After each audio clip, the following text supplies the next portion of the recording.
was really with the website in mind, your members, and see what you could get. Yeah, and actually that was sanctioned by the agency. Robarge, when we started the website, we just put up a little bit of fluff. We didn't have much up. And he contacted me.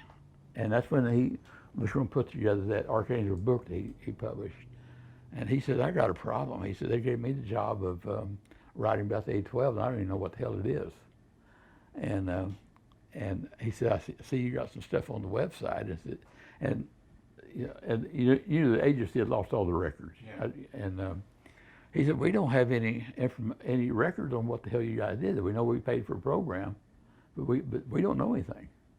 So that's when I started working with it. And what he would do then is I started getting these bios from these guys. He gave us the okay to do it, and then he would send me something, fax it to me, just a little tidbit, wanting to see, get input on what the hell is this, what's it mean, and then I'd circulate it to the engineer, the pilots, or whomever, and we would build the story, what the hell it meant, and so a lot of the stuff on the website was put up there by request of the agency. So they lost the files? They're just gone? When they closed down Archcart, they carried all the photographs, everything, and stored them in Norton Air Force Base. And 30, 40 years later, when they got ready for them, Norton had lost them.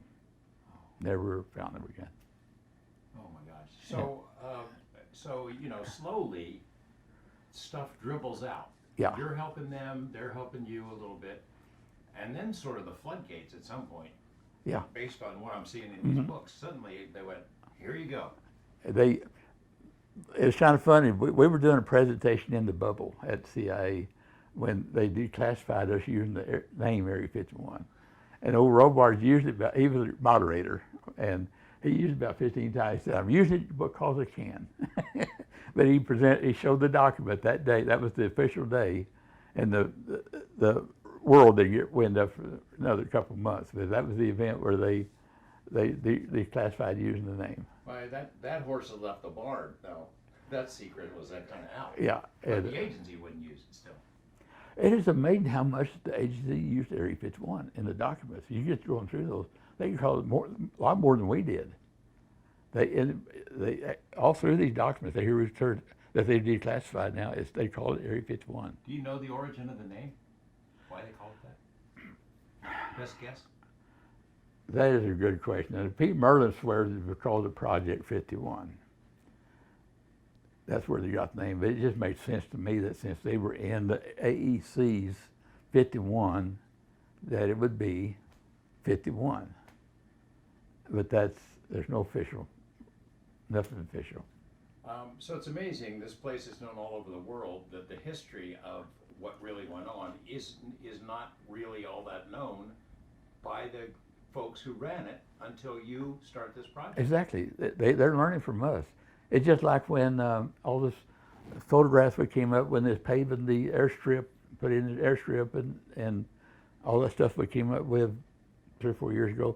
How that came about. Frank Murray and I wrote up a story on them moving the A12 from Burbank to Area 51, and just on the best information that we had. We did have two or three photos of the big box that you always see those on the road. And this guy calls me up, the nephew of one of the engineers, and seems that his uncle or his relative it was Kramer, the one that came up with Levere looking for a dry lake bed, Dorothy.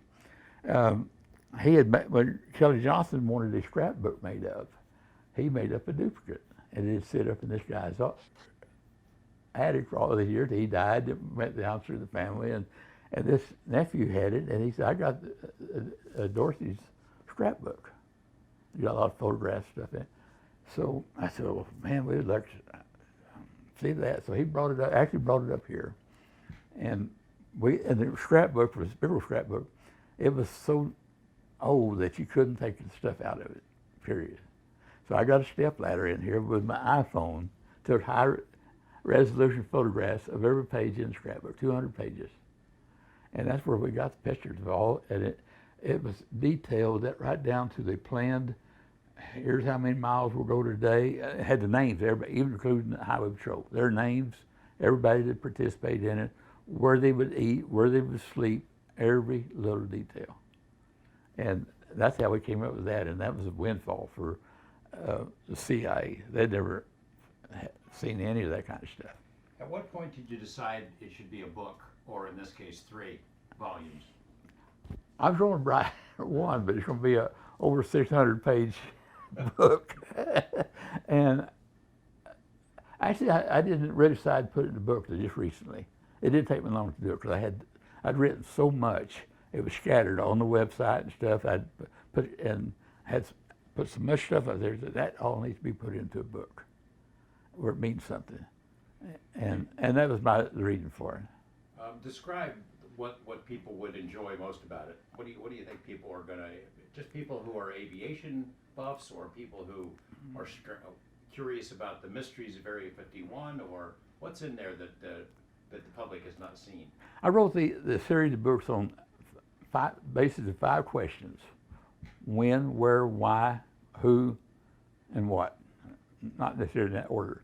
Why did the CIA get involved in aerial reconnaissance? Why did they build the U-2? Why didn't the Air Force do it instead of the CIA? What's the answer?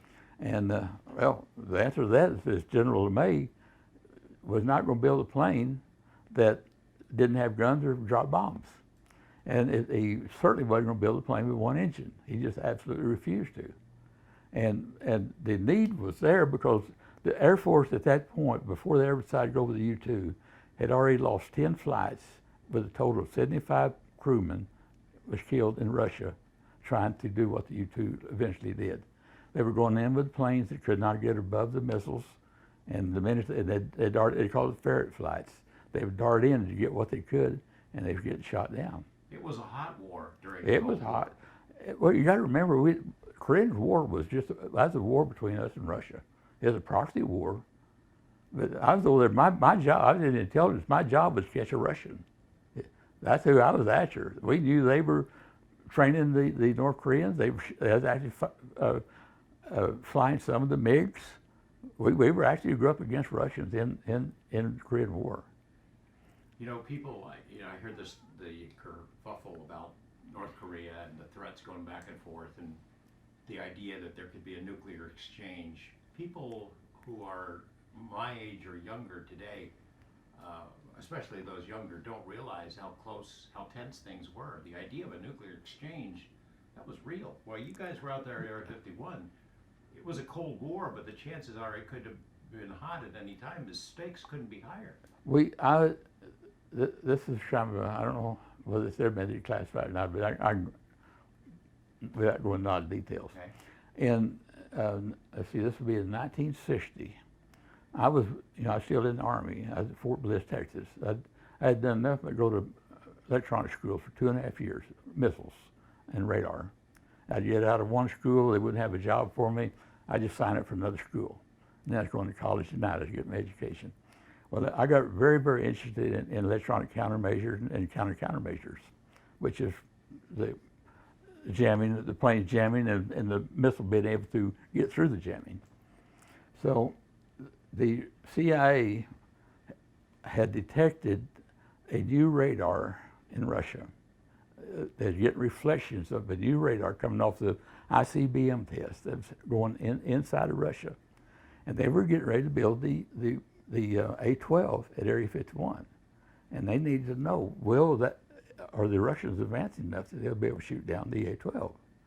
So they were running ghost flights out of Baird Air Force Base at Cuba. And they would, in a C-97, had antennas all over it and all kinds of stuff. And they'd get the Soviets to turn on this radar, and then they'd answer it electronically.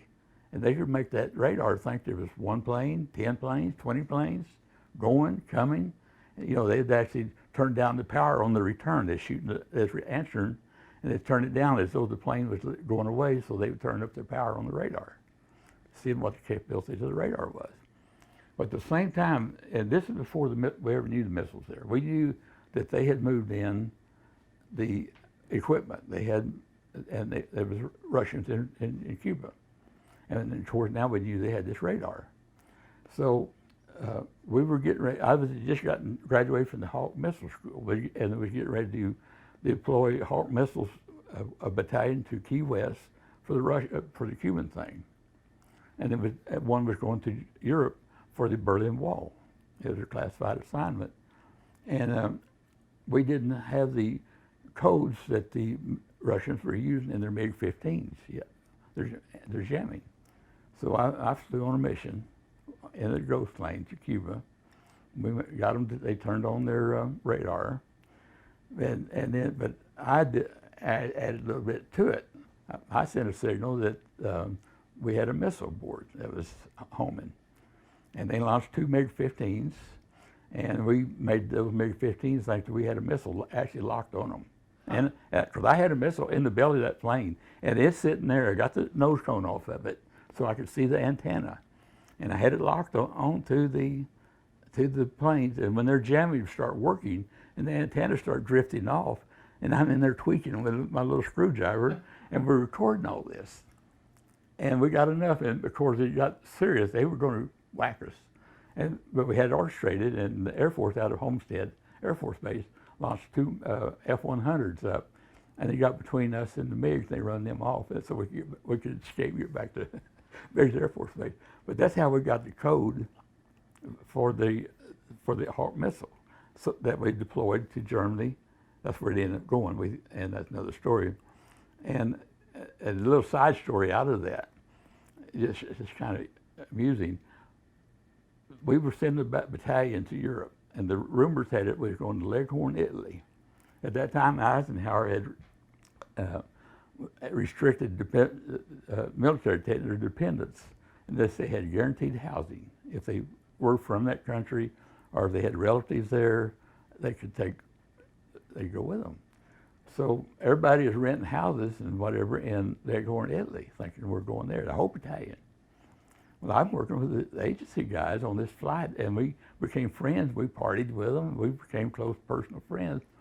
And they tried to recruit me. They did everything they could to recruit me at that point. But anyway, they told me, they said, "You're not going to Italy. You're going to Germany." So I got a hold of this master sergeant we bought our house from. That's where he'd moved, transferred to Germany, and asked him if his wife would be my wife's cousin for the purpose of concurrent travel. Sure.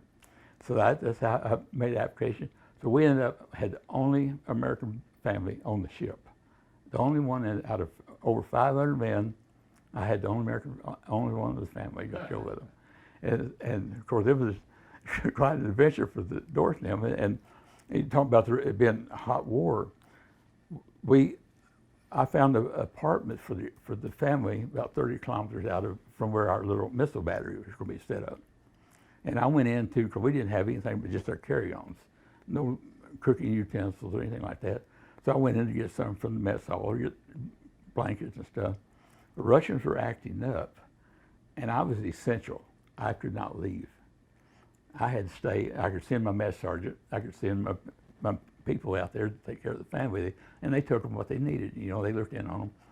My wife did not see me for 3 weeks. And that's when we had to get these missiles online, and we got them online, and we never turned them down. We'd actually fuel the generators with them running.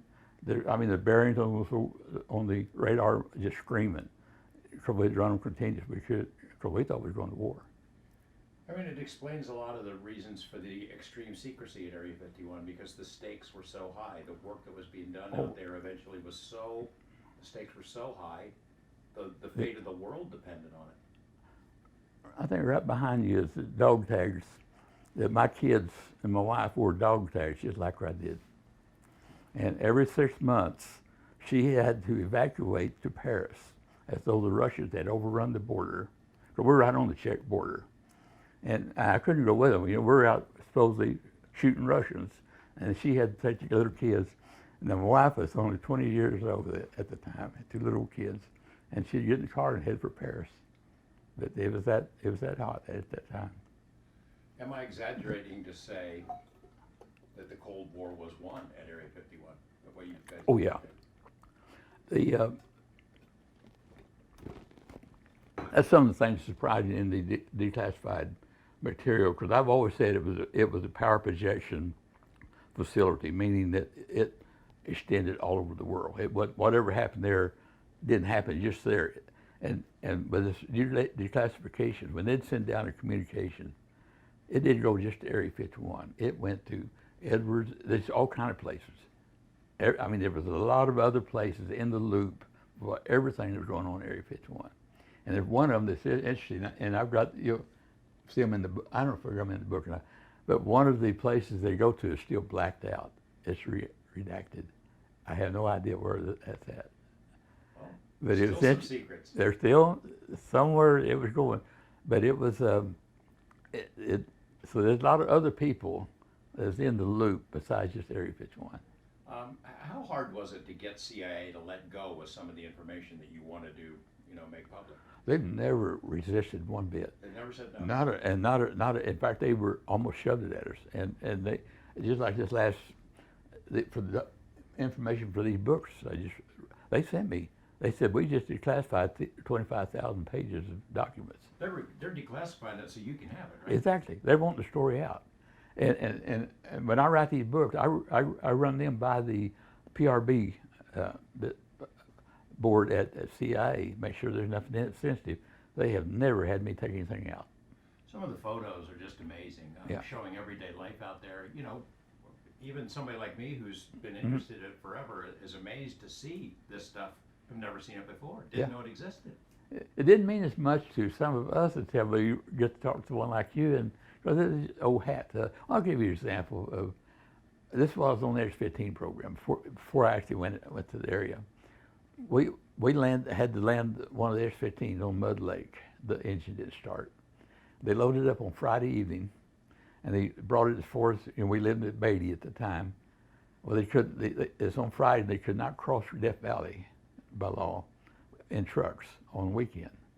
The X-15 sit in my driveway all weekend long. I never took a single photograph. It didn't mean anything. Today, it's priceless today. I mean, what the? It's just that we didn't take photographs back then. It's just, Could you? we could have, yeah. Yeah. It wasn't classified or anything. And just didn't do it. And we never took any up to the tracking station. It was just, we were so accustomed to that being it's no big deal to us. In general, would you have been allowed to have a camera at Area 51? No, not there. No, that would absolutely no one could take them. And so who would take these pictures that are in the books? most of that was done by contract. HICON took most of them. And even today, when we go to CIA, like these photos that go on the wall of me in the circle up there, CIA doesn't take those. They got a contractor to actually take those photos, and then they get the copyright from him to distribute the photos. Are there any of the photos that ended up in this book that you see for the first time and go, wow? Is there anything that really jumped out at you?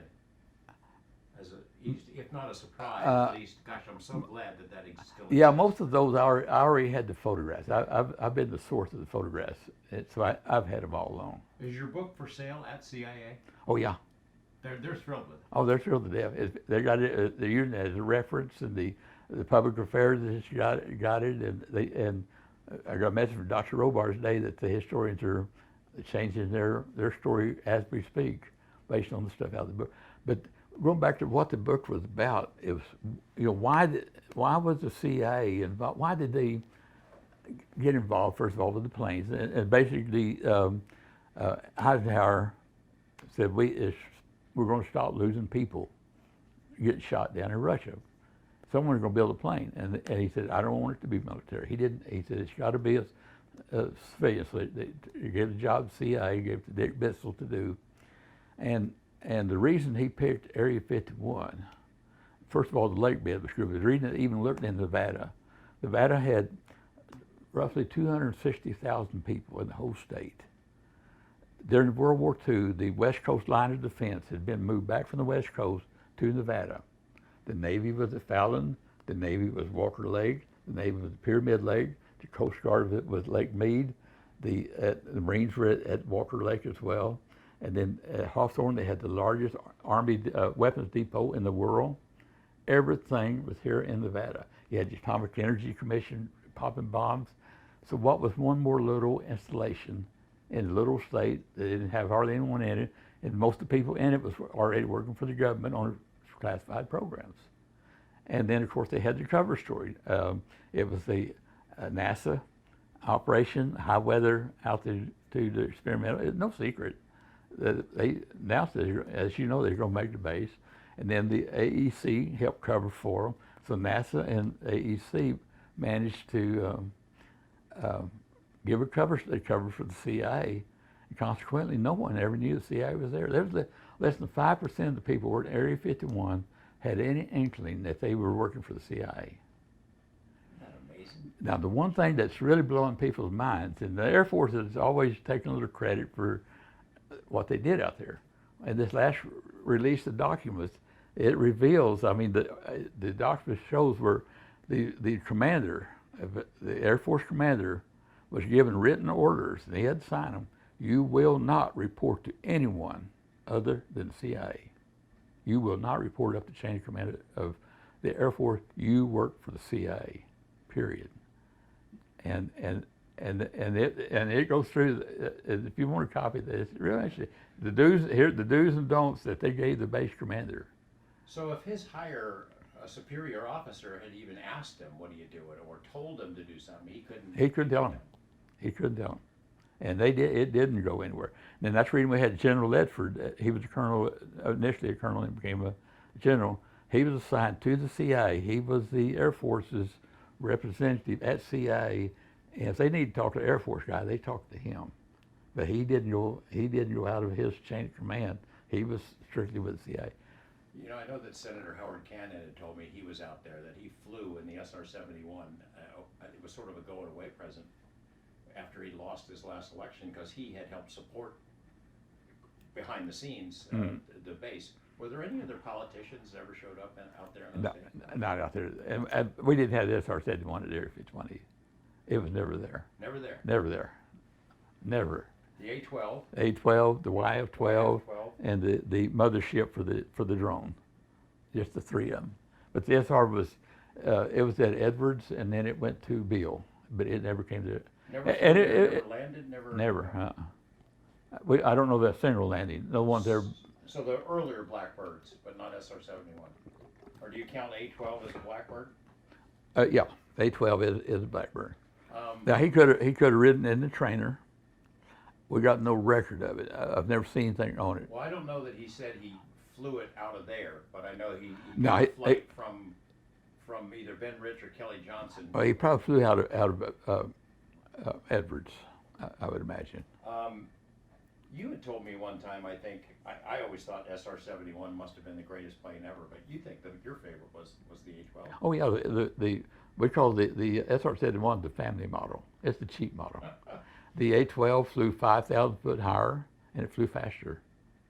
The Air Force claims the record because everybody knew about the SR-71, but the A-12 still didn't. It's still top secret, so we couldn't claim the record. But when they put the second man in the second cockpit, they lost 5,000 foot of altitude just from the weight of all the life support and stuff that they had to have for him. Anything in these documents that have been released in these big batches that really was a big surprise to you, or wow, I didn't know that? Yeah, there was some. I didn't realize that the instructions to the Air Force was as tough as they were. And then there's a lot of things that surprised me was the infighting. Everybody opposed the CIA in general. Because I go back in the books to World War II when they finally, after Pearl Harbor, they decided we needed an intelligence agency. They had the OSS. But a month after the Japanese surrendered, Truman dissolved the OSS. He did not want, him nor any of the military services wanted a centralized intelligence agency. And the Army had their own intelligence, the Air Force had theirs, the Navy had theirs, and they didn't talk to each other. And they certainly didn't talk to the president. So it wasn't until 1947 that the president finally realized that he needed someone to report to him because no one else would. And that's when he brought in the CIA. And it's real interesting. In the book, I cover how the attitudes of different presidents. Now, Johnson didn't want, I mean, Eisenhower, he lost control of it. Truman hated the CIA. Johnson, because they wouldn't support him in Vietnam.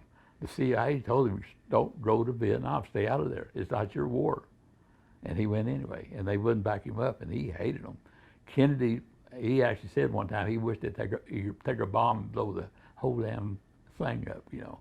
He hated them as well. Bay of Pigs. He betrayed the CIA big time on the Bay of Pigs.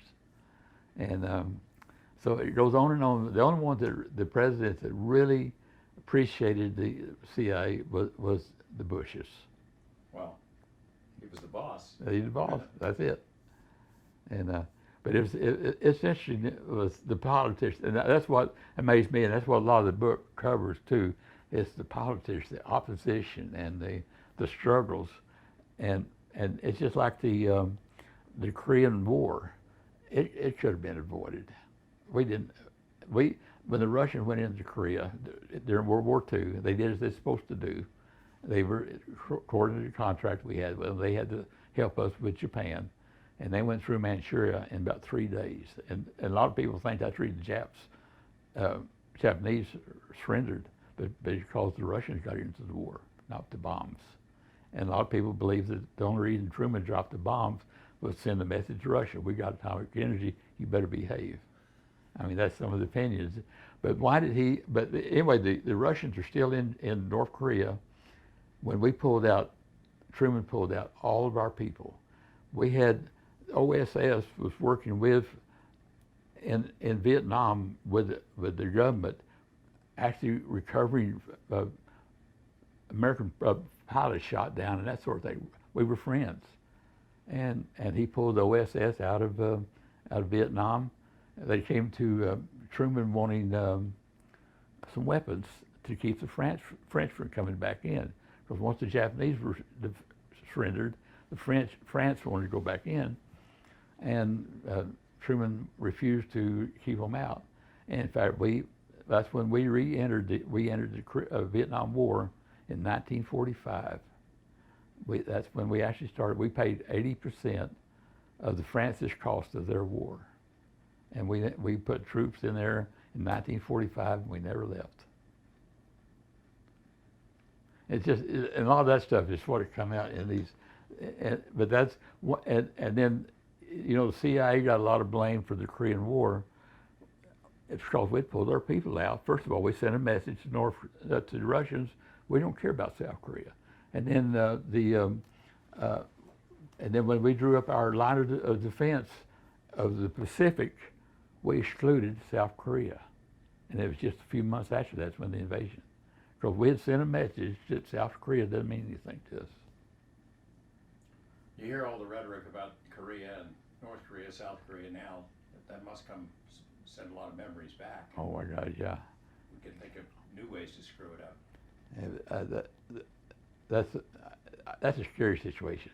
Because we got an idiot over there. We don't know what he's going to do, and human life doesn't mean a thing to him.